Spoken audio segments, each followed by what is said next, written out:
Hello everyone, আমি রায়না। আমার নতুন একটি ভিডিওতে তোমাদের সকলকে স্বাগত। তো আজ হসপিটাল থেকে বাড়ি এসে মা বলল, আজকে কি হয়েছিল বলতো আগের বছর।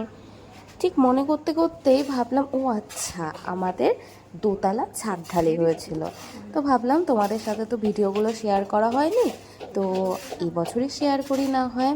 বেশ একটা সুন্দর মুহূর্ত ছিল যেটা বলা যায়। আমার মাও দেখো কীরকম মলিন দৃষ্টিতে দেখছে, আমারও ভীষণ ভালো লাগছিল। অনেকটা বলতে পারো এই ছাদ ঢালাইগুলো না আমাদের ঠিক একটা রূপকথার মতো, যেটা আমরা কোনো দিন ভাবতেই পারিনি যে এরকম হতে পারে কিছু, সেটাই আমাদের সামনে। তো ওই পাশে দেখতে পারলে একটা টালির ঘর ছিল, তো ওটাতেই আমরা থাকতাম। এই দিকে আমরা নতুন ঘর করছিলাম। এতদিন আমরা কিন্তু ওই টালির ছোট্ট ঘরটাতেই থাকতাম। আমরা কোনো দিন ভাবতেও পারিনি যে আমাদেরও একটা ছাদ হবে।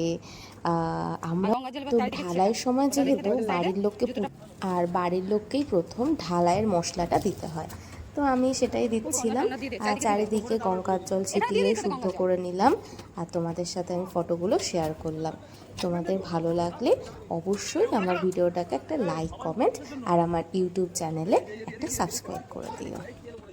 আবার তোমাদের সাথে দেখা হবে অন্য কোনো ব্লগে, অন্য কোনো দিনে।